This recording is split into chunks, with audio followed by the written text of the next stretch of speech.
Afghanistan is not a weak country.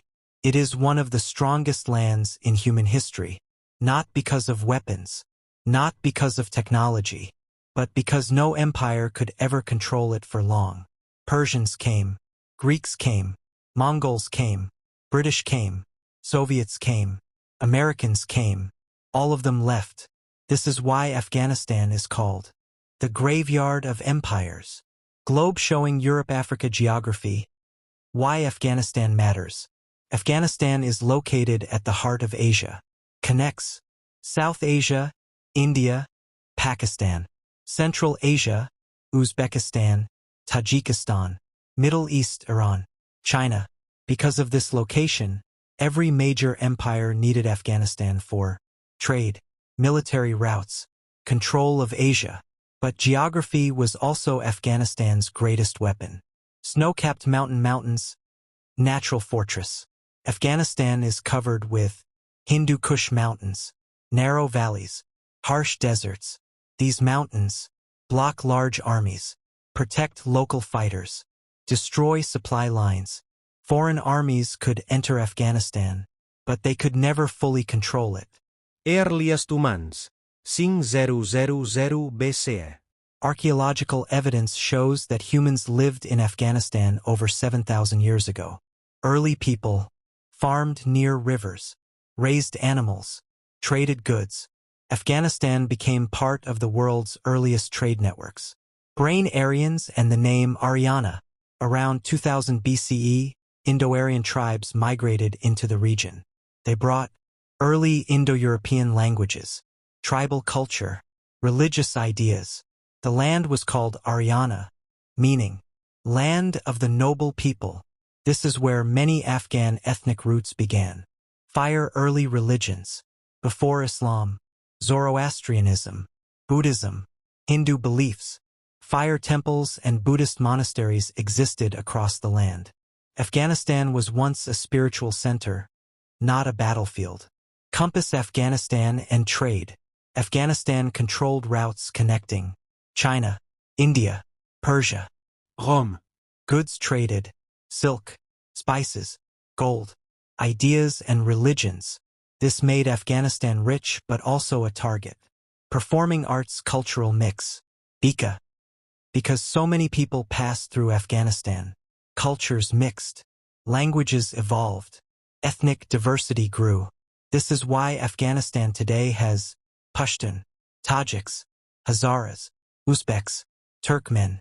Afghanistan was never one tribe. It was many identities in one land. Crossed swords first invaders arrive. By 550 BCE, the world's first superpower looked at Afghanistan. The Persian Empire. Persian Empire, Alexander the Great and Greek resistance. 30 minutes voiceover script. Red Circle rise of the Persian Empire, 550 BCE. By the 6th century BCE, a powerful empire rose in the region of modern-day Iran. This empire was known as the Achaemenid Persian Empire. Its founder was Cyrus the Great. Cyrus did not rule through pure violence. He ruled through organization, administration, respect for local cultures. That is why many regions accepted Persian rule. Classical building Afghanistan under Persian rule. Around 550 BCE, large parts of Afghanistan became Persian provinces, including Bactria, Balkh, Arachosia, Kandahar, Sogdiana. Persians introduced tax systems, roads, governors, called satraps. Afghanistan became a strategic province important for trade, military defense, eastern expansion, motorway roads, trade and control. The Persians built advanced road networks. These roads connected Afghanistan to Persia, allowed fast movement of armies, increased trade, but control was never complete.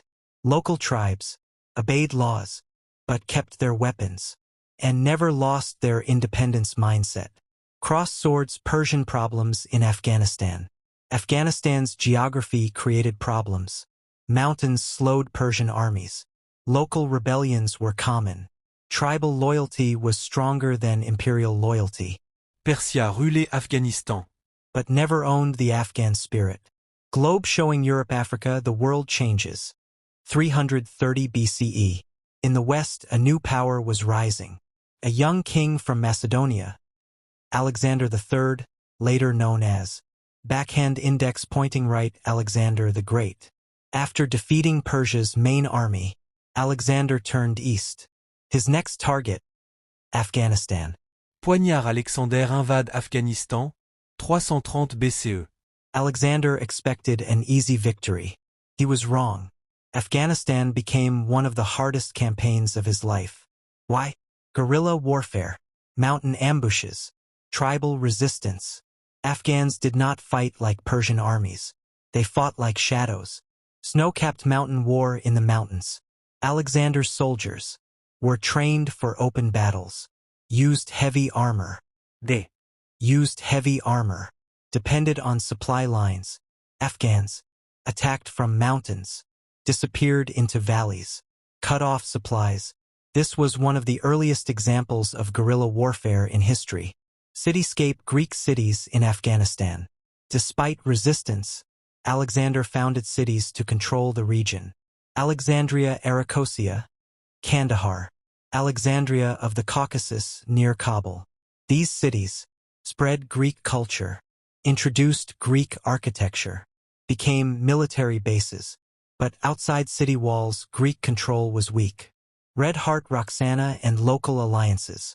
Alexander realized he could not rule Afghanistan by force alone, so he used marriage politics. He married Roxana, a local Bactrian noblewoman. This was a symbolic move to gain tribal support, to mix Greek and local bloodlines.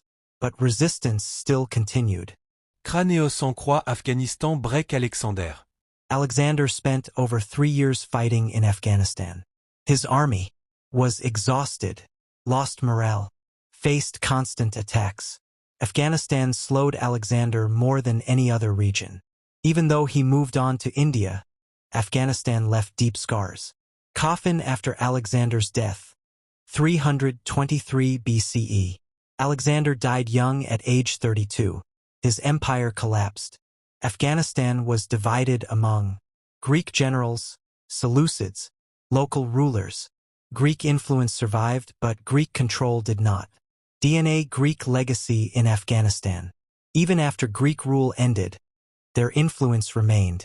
Coins with Greek writing, Greek art mixed with local culture, military tactics adopted by locals. Afghanistan once again absorbed an empire without losing its identity. End of Part 2. Persia ruled Afghanistan with order. Greece tried to rule it with force. The Age of Buddhism, the Kushan Empire, and the Silk Road. 30 minutes narration script. Globe showing Asia-Australia, a new era begins. 300 BCE. After the death of Alexander the Great, Afghanistan entered a rare period of relative peace and cultural growth. Foreign armies were no longer marching constantly. Instead, traders, monks, scholars, and artists began to travel through the land. For the first time in centuries, Afghanistan was not just a battlefield. It became a bridge between civilizations. Motorway, the Silk Road. Why Afghanistan became rich. One of the world's most important trade networks passed directly through Afghanistan. This network was called the Silk Road. Connected China, India, Central Asia, Persia, the Roman world. Afghanistan sat at the center of this route. Luggage goods that passed through Afghanistan. Caravans carried Chinese silk, Indian spices, Roman gold, precious stones, horses, knowledge and ideas. Cities like Bal, Kabul, Herat, Bamiyan became wealthy and powerful. Brain more than trade. Exchange of ideas. The Silk Road did not only carry goods. It carried religions, languages, science, art, philosophy. This is how Buddhism reached Afghanistan. Roue de Dharma bouddhisme enterre Afghanistan. Around 300 BCE, Buddhist monks from India began traveling north. They were attracted to Afghanistan because it was peaceful, it was rich, connected east and west. Monasteries were built along trade routes. Afghanistan slowly became a Buddhist center. Japanese Castle Bamiyan, heart of